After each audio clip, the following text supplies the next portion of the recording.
امام حسین بادشاہ آپ کو سلامت رکھے، چند ملاؤں کے فساد سے پاکستان کا امن خراب کرنے والے طالبان ہوش سے سن لیں، یہ پاکستان کسی کے باپ نے نہیں بنایا۔ جتنا حق اس میں شیعوں کا ہے اتنا کسی کا نہیں، تمہارے پاس ایک بھی نہیں بنانے والا، تم بن جانے کے بعد قبضہ گروپ میں شامل ہو۔ یہ جتنی داڑھیوں کے شجرے تمہارے پاس ہیں، یہ سارے قائد اعظم کو کافر اعظم کہتے تھے، یہ سارے پاکستان کو کافرستان کہتے تھے۔ فخر ہے مجھے اپنے مذہب پر، علی کی عزت کی قسم، سب سے پہلے مسلم لیگ بننے سے بھی پہلے جو جماعت یہاں پہ بنی تھی اس کا نام شیعہ مطالبات کمیٹی تھا، اسی کا نام بعد میں مسلم لیگ رکھا گیا۔ پہلا اجلاس لکھنؤ میں امام بارگاہ کے اندر ہوا، صدارت سر آغا خان نے کی، قائد اعظم نے ذکر حسین منعقد کیا۔ مجھے قرآن کے ایک ایک لفظ کی قسم، قرآن کے ایک ایک حرف کی قسم، میں غلط پڑھوں مجھے غازی عباس سزا دے۔ قائد اعظم نے مجلس کے بعد جس رومال میں مجلس کی نیاز تقسیم کی ان پر پاکستان کا نقشہ بنا ہوا تھا۔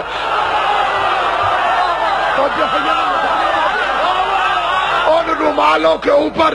پاکستان کا نقشہ بنا ہوا تھا۔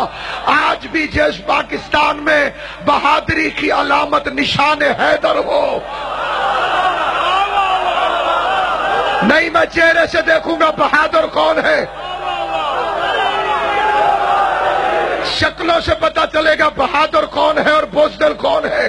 علی کے مذہب میں بزدلی کی کوئی گنجائش نہیں، جو حسینی بھی ہے اور موت سے بھی ڈرتا ہے، ہاں وہ توہین حسین ابن علی کرتا ہے۔ اس پاکستان کے اندر بہادری پر جو نشان ملتا ہے اس نشان کا نام ہے نشان حیدر، اور یہ نشان حیدر جو ملتا ہے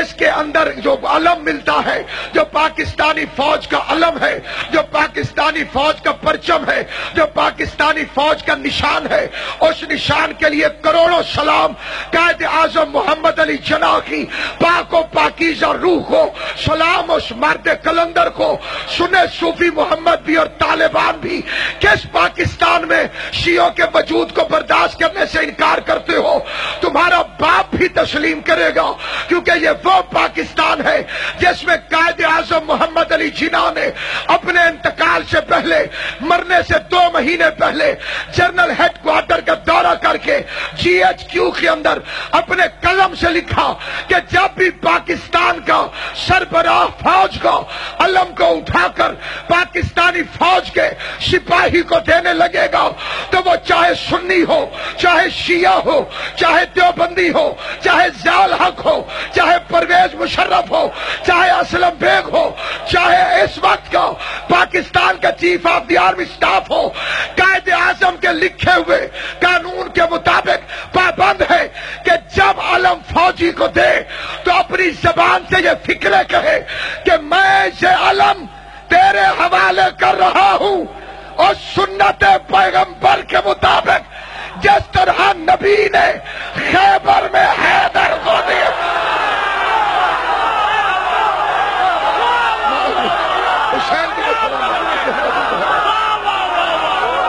جیو ملک صاحب سلامت مرشدی۔